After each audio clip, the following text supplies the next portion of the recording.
RTC, ensemble au cœur de la communauté.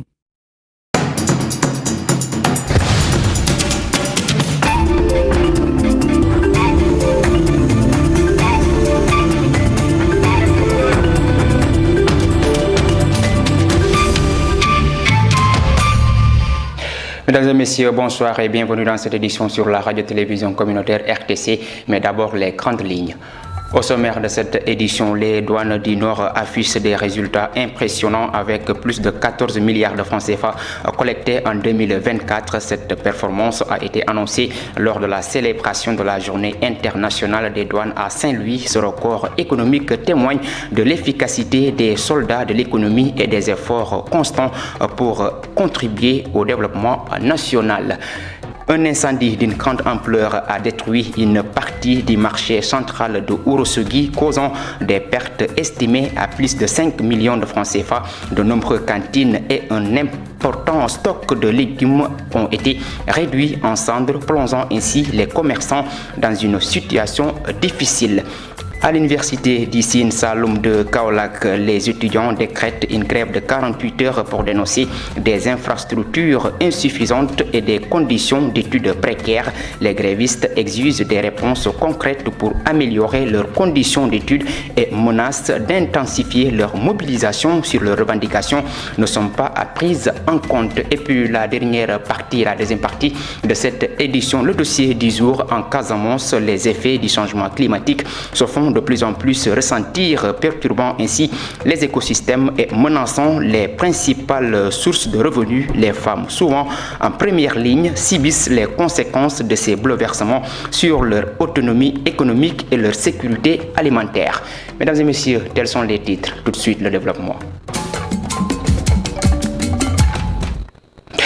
Bonjour et bienvenue dans cette édition. Pour démarrer, la direction régionale des douanes du Nord a généré plus de 14 milliards de francs CFA en recettes durant l'année 2024. Cette annonce a été faite lors de la célébration de la journée internationale des douanes à Saint-Louis ce dimanche sous la présidence du gouverneur Al-Hassan Sall. Ce dernier a félicité les agents des douanes et a appelé les forces de défense et de sécurité à redoubler d'efforts pour garantir la sécurité du pays. C'est un compte rendu signé Nassadio. Une douane qui concrétise ses engagements en matière d'efficacité, de sécurité et de prospérité est le thème de la journée internationale de la douane qui a été célébrée à Saint-Louis. Selon le commandant Baba Dieye, c'est l'occasion de revenir sur les performances réalisées par la direction régionale. Pour l'année 2024, la direction régionale du Nord a réalisé des performances jamais égalées. Donc, qui se chiffre à hauteur de plus de 14 milliards de francs CFA. Donc, réalisé par les unités de la direction régionale du Nord, qui, au cours de l'année 2024, quand même, se sont donnés corps et âme pour pouvoir atteindre cet objectif.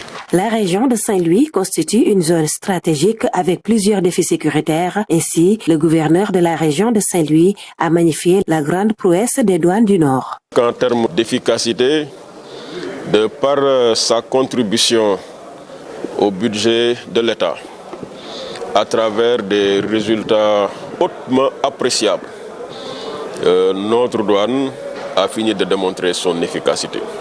En termes de richesse, donc de prospérité, la douane joue un rôle primordial.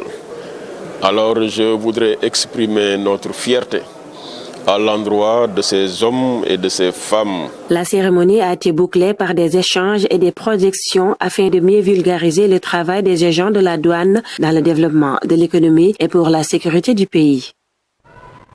Nassadio, l'incendie survenu au marché central de Ourossogui a détruit une grande partie du parc de légumes ainsi que plusieurs cantines, occasionnant ainsi d'autres dégâts matériels. Selon les commerçants, le préjudice est estimé à plus de 5 millions de francs CFA. Malgré cette lourde perte, ils remettent leur sort entre les mains de Dieu avec une foi et une résilience, et autant pour moi, une résilience, écoutons leur témoignage recueilli par Omar Sall. Nous sommes ici au marché de Ourossogui. c'est nos magasins qui ont pris feu, mais il y a beaucoup de dégâts matériels. Il y avait beaucoup de bagages dans les cantines, des papiers, des pièces, entre autres. Vous savez, quand ta boutique prend feu, forcément, tu perds tout. Tout est détruit. Si on calcule les pertes, ça tourne environ dans les 6 millions de francs CFA. Des légumes, des oranges, des jujubes, entre autres, sont partis dans la fumée. Ici, c'est une parc. Les gens viennent de partout avec leurs bagages pour vendre. Vous voyez cette voiture qui est garée, transportant des bagages. Pendant que le propriétaire ouvre son magasin, quelque chose est tombé dessus et a tout détruit. Il y a beaucoup de dégâts dans cette parc parce qu'il y a trop de bagages qui viennent de partout, du Mali et même de la Côte d'Ivoire.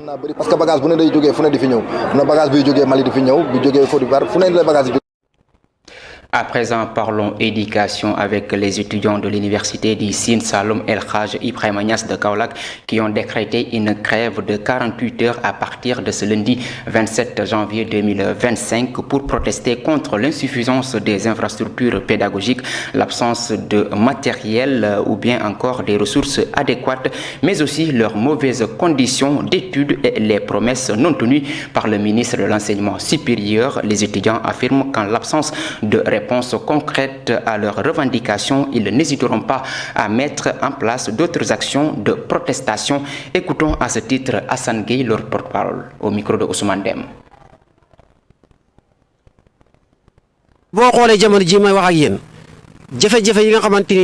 Au moment où je vous parle, les difficultés et les manquements que nous avons notés qui ont impacté les enseignements sont le manque d'infrastructures. Quand tu prends les 3 campus, dont celui de Fatick, dans ce campus, les cours ne se déroulent pas correctement, car les étudiants font cours une fois dans la semaine, et cela est dû à un manque de salles de classe. L'autre problème, dans les départements, il n'y a qu'une seule promotion qui fait cours. Tous les autres se sont en vacances. Depuis, ils ne reviennent toujours pas, faute d'infrastructures. Nous tenons à attirer l'attention du ministre qui nous a promis la livraison des chantiers le mois de janvier 2025. Et c'est vraiment une désolation qui nous anime actuellement. Nous utiliserons tous les moyens jusqu'à obtenir satisfaction de nos revendications.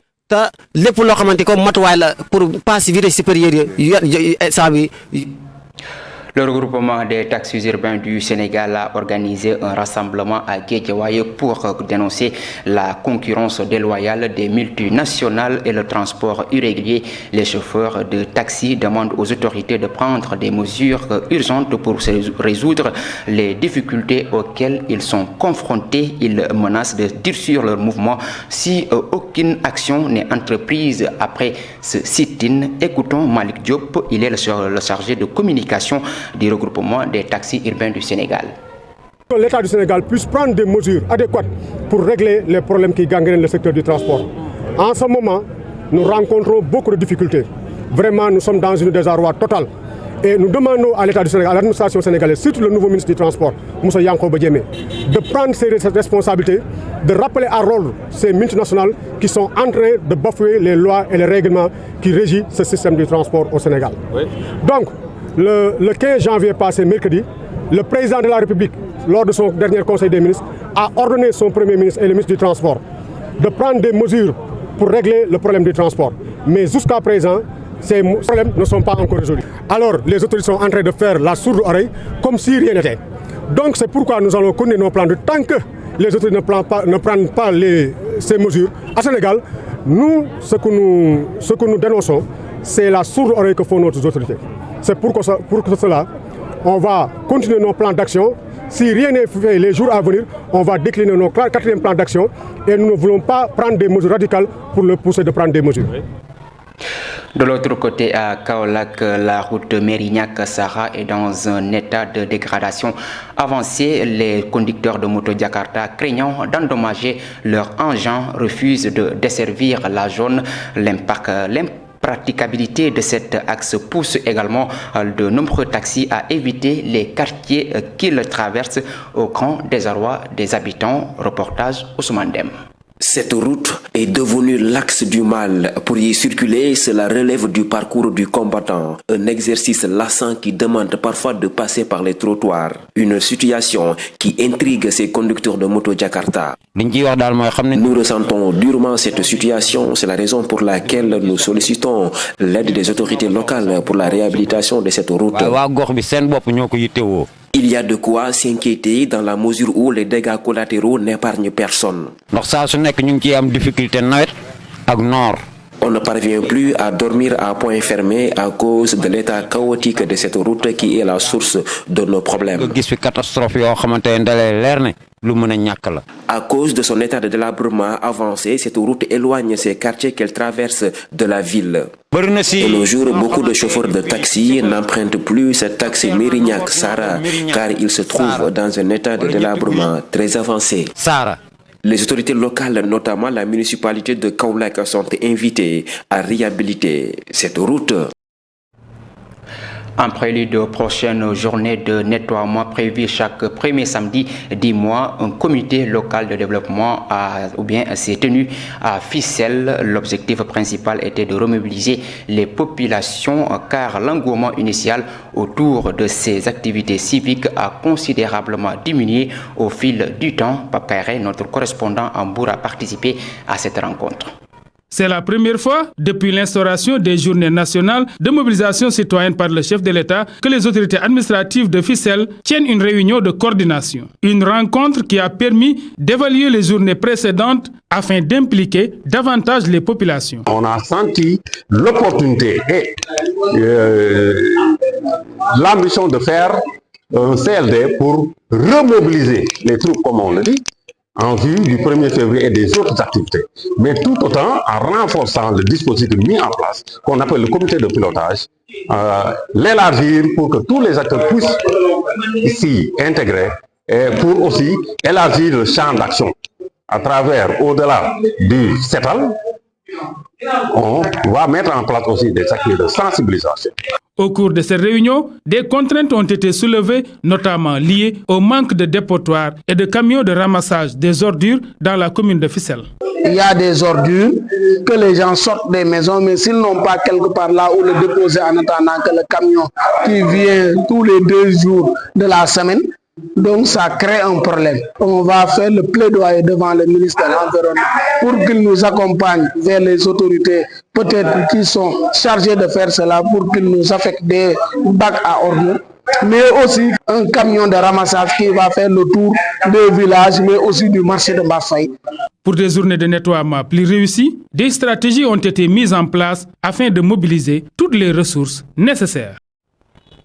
Le directeur général de la Société de développement agricole et industriel, la Sodagri, Aboubakar Sidi Sonko, a préconisé mercredi à Kédougou l'aménagement de terroirs agricoles modernes dans cette région du sud-est du Sénégal en vue d'atteindre la souveraineté alimentaire. Il s'exprimait à l'issue d'une visite de terrain et de prise en contact avec les autorités administratives de la région de Kédougou. Ces propos sont recueillis par Ibrahima Diabaté. Kédougou a un énorme potentiel agricole qui était là avant même la présence des activités buffères et qu'aujourd'hui, parmi nos missions pour contribuer à l'atteinte de la souveraineté alimentaire, c'est d'agir à ce niveau, spécialement le volet aménagement.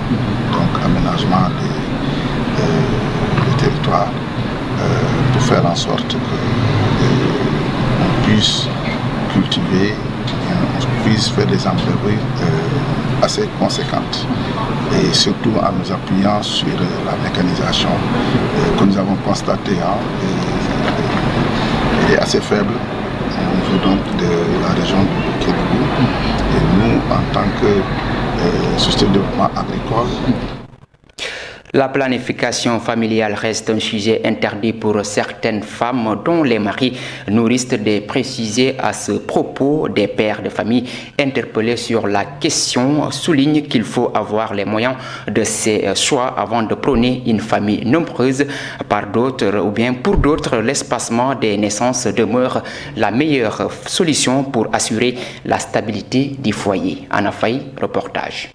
La planification familiale utilisée par bon nombre de femmes mariées pour des raisons multiples n'est pas souvent bien perçue par les hommes.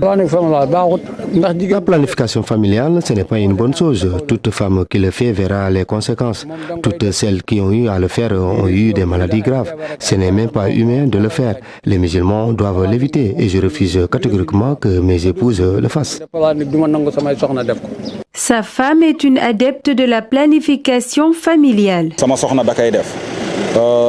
Mon épouse a fait la planification familiale pour une durée renouvelable. J'ai adopté 5 ans pour l'espacement des naissances de mes enfants. J'ai 4 enfants et j'ai décidé de ne plus en avoir. S'il y adhère, c'est pour mettre ses enfants dans de bonnes conditions.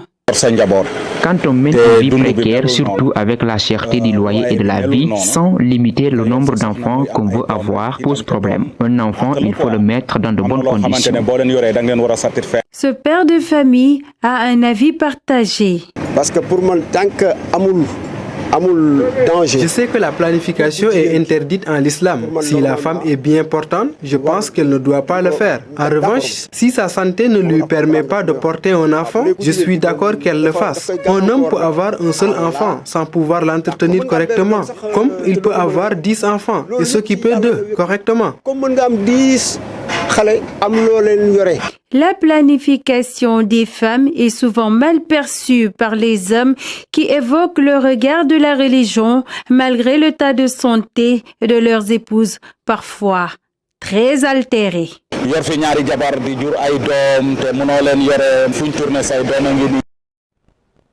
Mesdames et messieurs, c'est cet élément qui met fin à la première partie de cette édition. Tout de suite, la deuxième partie. La deuxième partie de cette édition, le dossier du jour en Casamance, notamment dans la région de Ziguinchor, les impacts des changements climatiques se font de plus en plus ressentir. Ces bouleversements affectent les écosystèmes ainsi que les activités économiques locales avec des conséquences lourdes pour les femmes. Un dossier réalisé par Aïssatou Zinette Padji. Le changement climatique aggrave les inégalités sociales et économiques déjà existantes en Casamance, touchant particulièrement les femmes qui jouent un rôle central dans l'économie locale. La disparition progressive de la mangrove due à la salinisation, à la dégradation et à la montée des eaux entraîne une chute significative de la production d'huîtres. Mais aujourd'hui, nous assistons à la disparition de la mangrove qui est due aux effets des changements climatiques. Parce qu'il y a un taux de salinisation très fort qui fait que vraiment la mangrove que nous avons ici, tout autour de cette rive du fleuve de la Casamance, a disparu. Malgré qu'il y a l'apport de la main de l'être humain, mais aussi le taux de salinisation a vraiment affecté la mangrove. Et nous savons que les huîtres sont toujours accrochées sur les racines des mangroves. Donc aujourd'hui, s'il y a la disparition de la mangrove, cela veut dire qu'on va avoir une disparition des huîtres. Ces actrices majeures de l'agriculture locale voient leur rendement diminuer à cause de l'irrégularité des pluies et de l'intrusion saline qui dégrade les rizières. Nous cultivons du riz, mais nous constatons une baisse de la production en raison de la salinisation des rizières. Je lance un appel à l'endroit des autorités de nous venir en aide. La raréfaction des matières premières causée par les perturbations environnementales met en péril l'activité économique des transformatrices de produits locaux. Deux difficultés majeures. L'accès à la matière première à cause du changement climatique et aussi l'écoulement de ces produits. Toujours nous disons qu'à cause de ce changement climatique, parce que ce que nous rencontrons aujourd'hui, nous voyons qu'après avoir produit, pour la conservation de nos produits, le climat, parce que là, des fois, on a une chaleur qui fait que nos produits ne peuvent plus être conservés comme on les conservait auparavant. La mairie d'Adéane accompagne les femmes en encourageant les pratiques agricoles et économiques résilientes adaptées au contexte climatique. L'aire marine protégée Casablanca-Kunda aide les femmes à accéder à des ressources financières pour renforcer leur autonomie et pallier les pertes économiques. Le secteur primaire, on peut trouver qu'il n'y a que les femmes qui sont là-bas presque. Donc du coup, Je pense qu'aujourd'hui, quand on parle de développement, ce sont les femmes qui sont dans le secteur primaire. Et que la mairie aussi consciente de cette situation, a jugé nécessaire de prendre quelques dispositifs pour pouvoir vraiment accompagner les femmes dans ce sillage-là. Maintenant, nous avons la chance d'avoir l'association des femmes, la fédération des femmes, qu'on appelle REFECA. Cette fédération regroupe plus de 4000 femmes. Et ces femmes-là travaillent dans le cadre de l'environnement. Particulièrement, elles font la transformation des fruits et légumes. Elles font la transformation des produits halieutiques. Et qui dit fruits et légumes, c'est impacté par l'environnement. La mairie aujourd'hui les accompagne dans le cadre de la formation avec ses partenaires. Les activités qu'on accompagne les femmes, on les accompagne sur la grande culture, comme vous avez vu, le maïs contre-saison. On les accompagne aussi pour la bananerie, vous en avez vu, les papayeries aussi pour le maraîchage aussi. Il n'y a pas une seule personne qui peut gérer le foyer actuellement.